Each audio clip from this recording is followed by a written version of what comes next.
أعوذ بالله من الشيطان الرجيم بسم الله الرحمن الرحيم الحمد لله الصلاة والسلام على رسول الله ثم أما بعد السلام عليكم ورحمة الله وبركاته. امام نووی رحمه الله در کتاب ریاض الصالحین میگوید باب ما یدعا به للمریض، باب در مسئله آن چیزی که دعا کرده می شود به همان چیز در نزد بیمار. یعنی وقتی که انسان پیش بیمار می رود چی کلمه ها را، چی دعاها را، چی سخن ها را استفاده ببرد. این باب در آن همین مسئله هست. خب حدیثی که در این باب میارد حدیث 900 است، یعنی از کتاب ریاض الصالحین حدیث 900. عن عائشة رضي الله عنها أن النبي صلى الله عليه وسلم كان إذا اشتكى الإنسان شيئا منه، یعنی که میگوید از عایشه رضی الله عنها روایت است هر آینه رسول الله صلی الله علیه و سلم گفتند که هر آینه پیغمبر صلی الله علیه و سلم، یعنی حضرت عایشه میگوید که هر آینه رسول الله صلی الله علیه و سلم حالت شمین بود که اذا كان اشتكى الانسان شيئا منه، یعنی هر وقتی که شکایت میکرد انسان از چیزی، یا بیماری، یا سختی، یا درد به بدنش گرفتار میشید به انسان نزد رسول الله صلی الله علیه و سلم آمده شکایت میکرد. او کانت به قرحه او جرح، یا میگه میبود به همون یک انسان گرفتار میشید به یگان قرحه یعنی که زخم و یا همون یره ای که داخلش چرک دارد او را قرحه میگن. جرح باشد یعنی جراحت برداشتگی یره، یا مثلا یره چرک دار و یا غره به چرک میشید. وقتی که از همون شکایت میکردن قال نبی صلی الله علیه و سلم، میگه پیغمبر صلی الله علیه و سلم میگفت به اصبعه هکذا، میگه با انگشتانش این طور، یعنی چیکار میکرد؟ میگه و وضع سفیان بن عیینة الراوی سبابته بالارض ثم رفعها و قال، میگه شکید وضع سفیان بن عیینة الراوی، یعنی که شکید سفیان بن عیینه راوی حدیث است کنون، میگه شکید سبابته، یعنی انگشت سبابه اش رو بالارض به زمین، در زمین میگه شکید در خاک. ثم رفعها و قال، بعد میگه برداشت همون انگشتش را از زمین، دستونش را از زمین برداشت و گفت که بسم الله تربت ارضنا بریقت بعضنا یشفى به سقیمنا باذن ربنا. میگه همینطور دعا کرد، یعنی که همون دستش که در آب دهنش تر کرد، میگه در زمین که آب دهن دستش بگیم تر بود در خاک شکید، بعد همون را گرفت، میگه در بالای همون جای درد میکردگی ماند در بالای یره. بعد گفت که بسم الله، یعنی به نام الله، تربت ارضنا، یعنی خاک زمین ما، بریقت بعضنا، با آب دهن بعضی ما، یشفى به سقیمنا، شفا داده می شود به همین بیماری ما. سقیمنا یعنی که بیمار و اون رنجور ما. به اذن ربنا، این شفا با اذن پروردگار ما هست. الله سبحانه و تعالی اذن داده است که به همین انسان شفا می‌یابد. از این حساب علما میگن هر انسان همین کاره، نه از برای تجربه که میشود نمیشود گفته این کار نه، بلکه یقینا هر کسی که همین کار میکند الله سبحانه و تعالی میگه او بیمار شفا میدهد. یعنی نه به خاطر تجربه سنجش، بلکه یقینا به باوری کامل همین کار بکنه دردت میماند یا سبب شفا میشود. حدیث متفق علیه است. بعد از این حدیث 901 و عنها عن النبی صلی الله علیه و سلم، یعنی که از حضرت عایشه رضی الله عنها روایت است از پیغمبر صلی الله علیه و سلم، هر اینه میگه رسول الله صلی الله علیه و سلم کان یعود بعض اهله، بود میگه عیادت میکرد بعض خانواده اش را، بعض اهلش را، یمسح بیده الیمنى و یقول، یعنی میشکید با دست راستش، یعنی میشه که دست راستش رو در زمین در خاک، بعد میگفت که یا که یمسحو بیده الیمنا، همون جای بیمار رو، همون جایی که درد میکند، همون جای جرح رو، جراحت رو یا زخم رو، در همون جا میگه دستش رو میموند و یقول، میگفت که دست راستش رو و میگفت که اللهم رب الناس اذهب البأس اشفی انت شافی لا شفاء الا شفاءک شفاء لا یغادر سقما. میگه پیغمبر صلی الله علیه و سلم میگفت که اللهم رب الناس، یعنی ای پروردگار، پروردگاری مردم، اذهب البأس، از بین ببر این بیماری را، اشفی انت شافی، شفا بده، تو شفا دهنده هستی الله تبارک و تعالی، لا شفاء الا شفاءک، نیست شفای مگر شفای تو، نیست شفا دهنده، کسی شفا داده نمیتواند مگر اینکه تو هستی که الله شفا میدهی. شفاء لا یغادر سقما، شفایی که لا یغادر یعنی باقی نمیگذارد، پس نمیماند، سقما یگان بیماری را، هیچ بیماری دیگه باقی نمیماند. وقتی که الله سبحانه و تعالی خواست و شفا داد، دیگر ذره از اون بیماری در بدن انسان نمیماند. پس پیغمبر صلی الله علیه و سلم میگه همین طور دعا میکرد نزد بیمار ده. متفقون علیه، دست راست در بالای همون مونده و دعا میکرد. حدیث متفقون علیه است. بعد از این حدیث 902 و عن انس رضی الله عنه، از انس رضی الله عنه روایت است، انه قال لثابت رحمه الله، هر آینه حضرت انس رضی الله عنه ثابت رحمه الله را گفت که الا ارقیک برقیت رسول الله صلی الله علیه و سلم، آیا رقیه بخوانم، آیا دعای رقیه را بخوانم به همون دعای رقیه پیغمبر صلی الله علیه و سلم، یعنی همون رقیه را که پیغمبر میخواند، آیا من همون رقیه را برای تو بخوانم؟ قال بله، میگه گفت که بله، ثابت رحمه الله گفت که بله. قال انس رضی الله عنه اکنون خواندن شروع کرد، گفت که اللهم رب الناس مذهب البأس اشفی انت شافی لا شفاء الا انت شفاء لا یغادر سقما. اللهم رب الناس یعنی ای پروردگار، پروردگاری مردم، مذهب البأس یعنی از بین برنده و نابود کننده بیماری، الله که از بین مذهب است یعنی از بین برنده و نابود کننده بأس است، یعنی بیمار الله سبحانه و تعالی از بین میبرد. اشفی انت شافی، شفا بده الله تبارک و تعالی که تو شفا دهنده هستی، لا شافی الا انت، نیست شفا دهنده بجز تو، فقط الله است که شفا میدهد، غیر الله تبارک و تعالی کسی شفا دادن نمیتواند. شفاء لا یغادر سقما، شفایی که باقی نمیگذارد هیچ بیماری را، الله سبحانه و تعالی شفا داد دیگر بیماری باقی نمیگذارد. رواه البخاری، این حدیث را امام بخاری رحمه الله روایت کرده است. بعد از این حدیث 903 و عن سعد بن ابی وقاص رضی الله عنه، یعنی از سعد بن ابی وقاص رضی الله عنه روایت است، قال سعد بن ابی وقاص میگه که عادنی رسول الله صلی الله علیه و سلم فقال، میگه به عیادت من آمد رسول الله صلی الله علیه و سلم، پس میگه گفت که اللهم اشفی سعدا، اللهم اشفی سعدا، اللهم اشفی سعدا، یعنی ای بار اله شفا بده سعد را، ای بار اله شفا بده سعد را، ای بار اله شفا بده سعد را. این دعا را میگه 3 بار گفتند.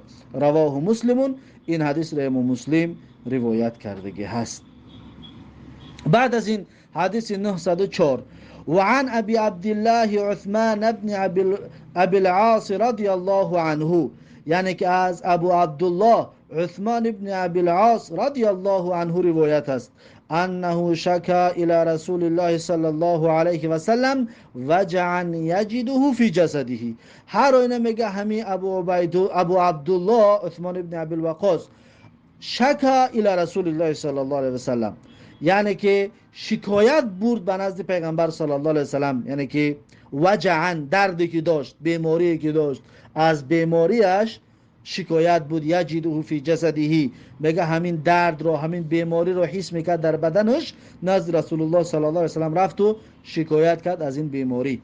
فقال له رسول الله صلی الله علیه و سلم، پس میگه رسول الله صلی الله علیه و سلم براش گفت که ضع یدک علی الذی یعلم من جسدک و قل، میگه پیغمبر صلی الله علیه و سلم گفت بمون دستت را بر همون جایی که یعلم درد دارد، همون جای درد میکردگی در دست بمون، من جسدی که از جسد خودت همون جای درد میکردگی ده، و قل و بگو که بسم الله ثلاثا، 3 بار بگو بسم الله بسم الله، و قل 7 مرات، و 7 بار دیگر بگو که اعوذ بعزت الله و قدرته من شر ما اجد و احاذر. این دعا را بگو، اعوذ بعزت الله و قدرته، یعنی پناه طلب میکنم من به عزت الله تبارک و تعالی و به قدرت الله تبارک و تعالی، من شر ما اجدو، یعنی از آن بدی، از بدی که اجدو من احساس میکنم و در خودم حس میکنم، و احاذر، و از همون بدی که من میترسم به الله تبارک و تعالی پناه طلب میکنم، به عزت الله، به قدرت الله تبارک و تعالی پناه طلب میکنم که الله من رو از شر این بیماری که احساس میکنم یا ترسی که در بدنم است، الله سبحانه و تعالی از این من رو دور بگرداند و با عزت و با قدرتش. رواه مسلمون، این حدیث را امام مسلم رحمه الله روایت کرده است. بعد از این حدیث 905 و عن ابن عباس رضی الله عنهما عن النبی صلی الله علیه و سلم قال، میگد که از ابن عباس رضی الله عنهما روایت است از پیغمبر صلی الله علیه و سلم که رسول الله گفتند من عاد مریضا لم یحضره اجله، هر کسی که به عیادت برود بیمار را که لم یحضره اجله، یعنی زمان مرگش حضور نیافته است، یعنی که وقتی مرگش فرا نرسیده باشد، یا بیمار بروند ولی اون بیمار مرگش فرا نرسیده باشد، فقال عنده 7 مرات، پس بگوید در نزد همون بیمار، همین انسان خبرگیرنده، 7 مرات، 7 بار، اسأل الله العظیم رب العرش العظیم ان یشفیک، همین دعا را میگه بکند، اسأل الله العظیم رب العرش العظیم ان یشفیک. ترجمهش که اسأل الله العظیم، یعنی میپرسم، درخواست میکنم الله بزرگ را، رب العرش العظیم، که اون پروردگار عرش بزرگم هست، ان یشفیک، این که شفا بدید تو رو ای بیمار، این که شفا بدید الله سبحانه و تعالی تو رو ای بیمار. همین دعا را میگه 7 بار بگوید، الا عافاه الله من ذلك المرض، مگر اینکه شفا میبخشد الله سبحانه و تعالی از همون بیماری برای اون بیمار، اگر به شرط وقت و زمان مرگش فرا نرسیده باشد. یعنی که این دعا تأثیرش چنان بزرگ است که اگر مرگش فرا نرسیده باشد، الله سبحانه و تعالی عافیت و تن صحت و تن سلامت میگرداند همون بیمار رو از همون بیماریش. رواه ابو داود و ترمذی، این حدیث را ابو داود و ترمذی روایت کرده و گفته که حدیث حسن، امام ترمذی میگه که حدیث حسن است. و قال الحاکم حاکم رحمه الله میگوید که حدیث صحیح علی شرط البخاری، این حدیث میگه صحیح است، حتی شرط این حدیث در شرطای بخاری میگه موافقت میکند، یعنی همین قدر قوی است که شرطایی را که امام بخاری قبول میکرد برای در کتابش جای دادن حدیث، همون شرطا را میگه موافقت میکند، تا همین اندازه مثلا این حدیث با قوت هست.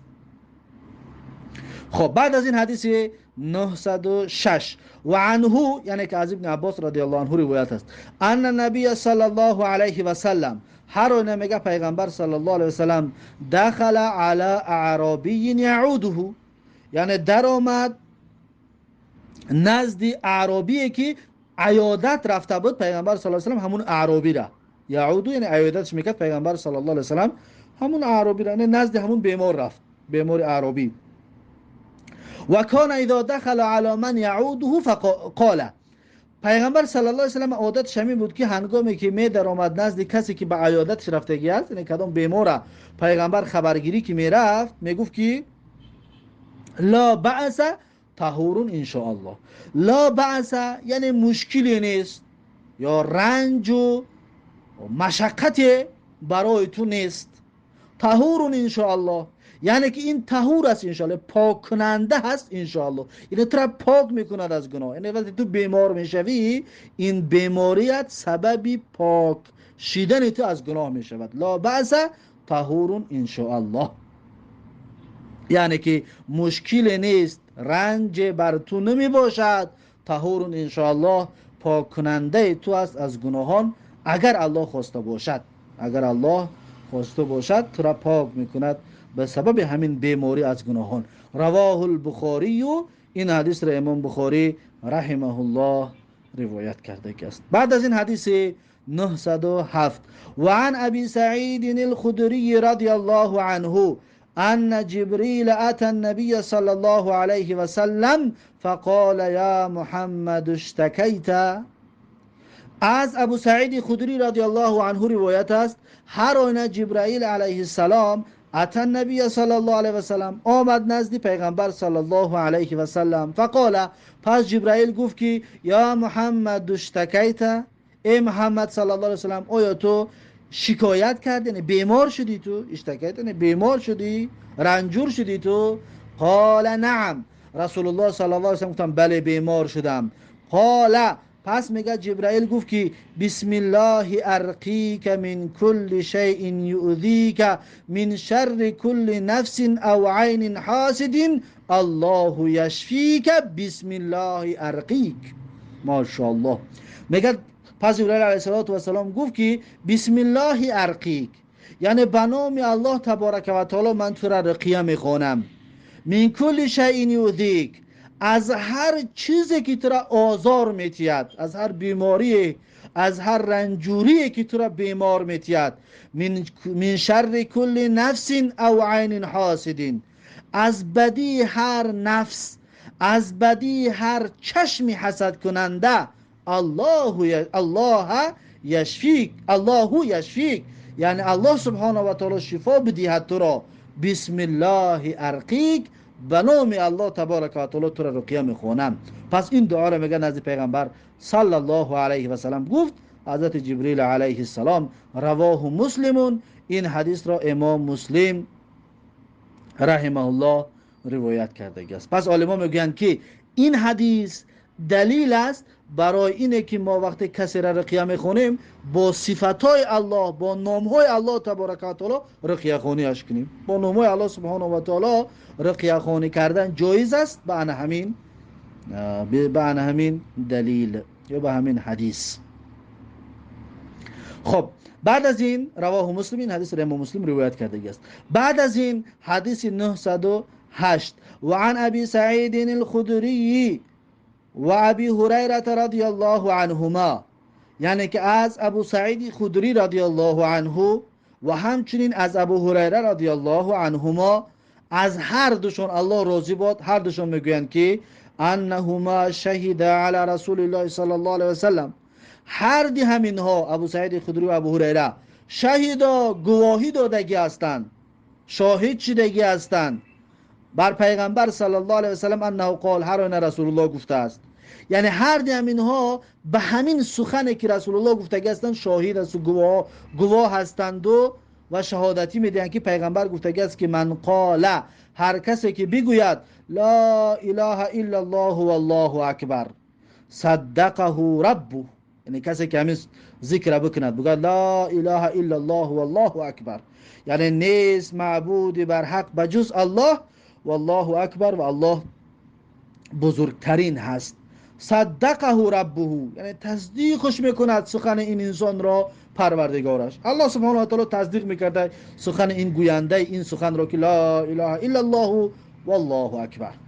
فقال، پس با بنده وقتی که بگوید لا اله، فقال، پس پروردگار میگفته است اولا که الله تصدیق میکند و پس میگفته است که لا اله الا انا و انا اکبر، نیست معبودی بر حق بجز من. الله میگفته است تنها من هستم معبودی بر حق و انا که اکبر، و من بزرگترین هستم. الله سبحانه و تعالی اینطور جواب میداده است، اینطور میگفته است. و اذا قال، و هنگامی که بنده میگوید لا اله الا الله وحده لا شریک له، یعنی نیست معبودی بر حق بجز الله یگانه، لا شریک له، که الله شریکی در بر خودش ندارد. وقتی بنده این سخن رو میگفته است قال، الله باز میگفته است که قال یقول، پیغمبر گفت که یقول، الله میگوید که لا اله الا انی، لا اله الا انا وحدی لا شریک لی، یعنی نیست معبودی بر حق مگر من، وحدی به تنها خودم، لا شریک لی، شریک در بر من نیست. الله سبحانه و تعالی این طور تصدیق میکرده است سخن بنده را. و اذا قال، و هنگامی که بنده بگوید لا اله الا الله له الملک و له الحمد، یعنی نیست معبودی بر حق بجز الله، له الملک، یعنی فرمان روایی و ملک از آن الله است، و له الحمد، و همچنین حمد و ستایش و تعریف خاصی الله تبارک و تعالی هست. هر بنده که این سخن رو بگوید قال، الله سبحانه و تعالی میگفته است که لا اله الا انا لی الملک و لی الحمد، یعنی نیست معبودی بر حق بجز من، از من از فرمان روایی، یعنی من هستم فرمان روا و من هستم صاحب و سزاوار حمد و ستایش. الله سبحانه و تعالی اینطور میگه قبول میکرده است و تصدیق میکرده است. و اذا قال، و هنگامی که بنده بگوید لا اله الا الله ولا حول ولا قوة الا بالله، یعنی نیست معبودی بر حق بجز الله، ولا حول، و نیست بازدارنده از گناه، ولا قوت، و نیست نیرو دهنده برای طاعت و عبادت، الا بالله، مگر به الله تبارک و تعالی. یعنی که تو میخواهی که از گناه دوری بجویی، پس پناه به الله ببر. وقتی تو میخواهی به عبادت نزدیک شوی، پس قوت و نیرو و توانایی را از الله بخواه، مگر به الله. همه اینها باید به الله باشد، به سوی الله تبارک و تعالی. قال، الله سبحانه و تعالی میگفته است که لا اله الا انا ولا حول ولا قوة الا بی، یعنی نیست معبودی بر حق بجز من، و نیست بازدارنده از گناه، و نیست نیرو دهنده برای عبادت مگر با من. الله میگوید که از من طلب بکن، به سوی من رجوع کن اگر که این چیزها را تو میخواهی. و کان یقولو، و بود پیغمبر صلی الله علیه و سلم میگفته است، یعنی که بعد از این فضائل رو، بعد از این ذکرها رو بیان کردن، اکنون رسول الله صلی الله علیه و سلم میگفته است که من قالها فی مرضه، هر کسی که این دعاها را در بیماریش بگوید، وقتی بیمار است، رنجور است، این دعاها را بگوید، ثم مات، بعد از گفتن این دعاها به همون بیماری موت، بگیم مرگ به سرش بیاید، فوت بکند، بمیرد، لم تطعمه النار، طعمه کردن نمیتواند این انسان را آتش دوزخ، یعنی این انسان دیگر طعمه جهنم نمی شود، داخل دوزخ نمی شود. هر انسانی که در بیماریش این ذکرها را بگوید. رواه الترمذی و قال حدیث حسن، این حدیث را امام ترمذی روایت کردگی است و گفتگی است که حدیث حسن می باشد. یعنی این ذکرها در بیماری گفتنش اینقدر فضایل زیاد دارد و همچنین در غیر بیماری هم گفته می شود، زیرا اینکه ذکرها هست در همه صورت گفتنش جایز است. پس این هست این بابی که شروع کردیم، دعاهایی که در نزد بیمار گفته می شود. پس این دعاها را ذکر کردن، گفتن وقتی بیمار خبرگیری می روی بسیار پسندید، عملی پسندیده است. یعنی عمل کردن به سنت پیغمبر صلی الله علیه و سلم است و کاری خوب است که انسان به این سنت پیغمبر عمل بکند. بعد از این باب نو شروع می شود باب استحباب سؤال اهل المریض عن حاله، باب درباره مستحب بودن احوال پرسی اهل بیمار، خانواده بیمار از حال بیمار. یعنی که خانواده بیمار که میبینی از حال بیمار پرسیدن این مستحب است. این حدیث رو انشاءالله، این باب رو انشاءالله درس آینده خواهیم شروع کرد. این بود درس امروزمون. با همین درس امروزه را به پایان میرسونم و تا درس آینده الله حافظ و مددگار. بارک الله فیکم و جزاکم الله خیرا و السلام علیکم و رحمت الله و برکاته.